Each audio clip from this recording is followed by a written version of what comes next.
अब हमारे बुजुर्गों के लिए तो बढ़िया खिचड़ी विचड़ी का नाश्ता होना चाहिए वानप्रस्थियों के लिए। हम प्रयास में तो हैं कि अब देखो जो कथा के लिए आते हैं ये तो 7 दिन के लिए आते हैं, तो इनको तो समोसा और आलू बड़ा और ये और वो सब चीजें चलती हैं। और वानप्रस्थी हमारे ज्यादा तेल तला खाएंगे बेचारे बीमार पड़ जाएंगे। इन लोगों के लिए तो हम प्रयास तो कर रहे हैं पर अभी वो व्यवस्थित नहीं हो पाया, बीच में ये हो गया। ऊपर उनको बढ़िया अंकुरित अनाज, थोड़ा कुछ जूस और कुछ उस तरह का इनको नाश्ता दिया जाए ताकि हमारे बुजुर्ग वानप्रस्थी जो है खूब स्वस्थ रहे। सहमत है कि नहीं आप लोग जो हमारे वानप्रस्थी हैं? ये आलू बड़ा खाओगे पकौड़ा खाओगे तो बीमार पड़ोगे, ये तो कभी कभार ठीक है। बाकी तो बढ़िया रात में कुछ अनाज भिगा दिए जाए तो अंकुरित अनाज, कुछ खीरा वीरा काट के उसमें थोड़ा कोई जूस साथ में सवेरे, कुछ इस तरह के नाश्ते, कुछ खिचड़ी विचड़ी इस तरह के नाश्ते मिले तो ज्यादा अच्छा रहेगा कि नहीं? उसी तरह से भोजन प्लान हो पूरा, क्योंकि अभी तो रोज भंडारे चलेंगे, चलते ही रहते हैं। आज इनका भंडारा कल उनका भंडारा, तो पूड़ी खा खा के तुम बीमार पड़ जाओगे।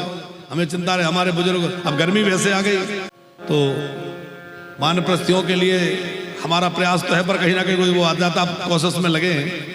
तो समर्पण भक्ति किससे सिद्ध होगी? अनन्यता, अन्य किसी का आश्रय ना ले, बस एक भगवान के होकर के रहें। अब पपीहा की बात कर रहे थे हम। पपीहा का प्रेम किससे रहता है? स्वाति के जल से। ऐसा कहा जाता है कि पपीहा केवल मेघ जल को ही पीता है, वो नीचे का पानी नहीं पीता।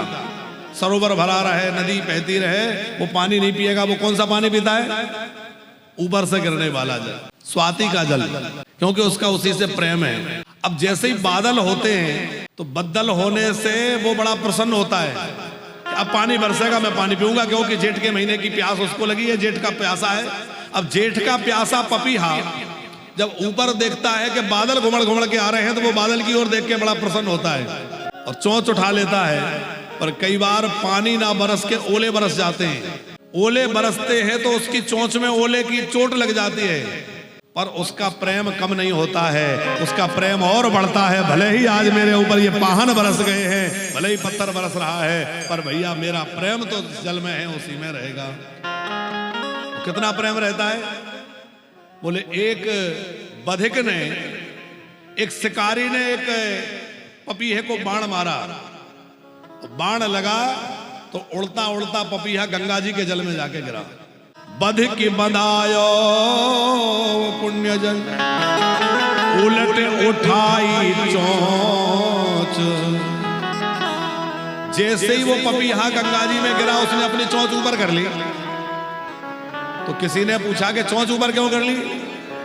अरे दुनिया चाहती है कि मरते समय गंगा जल मिल जाए, एक बूंद गंगा जी का जल मुख में चला जाए, और तुम गंगा जी में गिर रहे हो और चोंच ऊपर कर ली।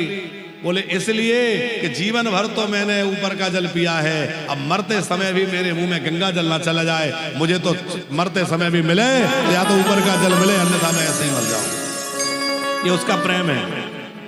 और मरते मरते वो पपीहा अपने बच्चों से कहता है, तात न तर्पण कीजिए बिना बारी धर वारी, चातक सिख देत है सुतही बारही बारी।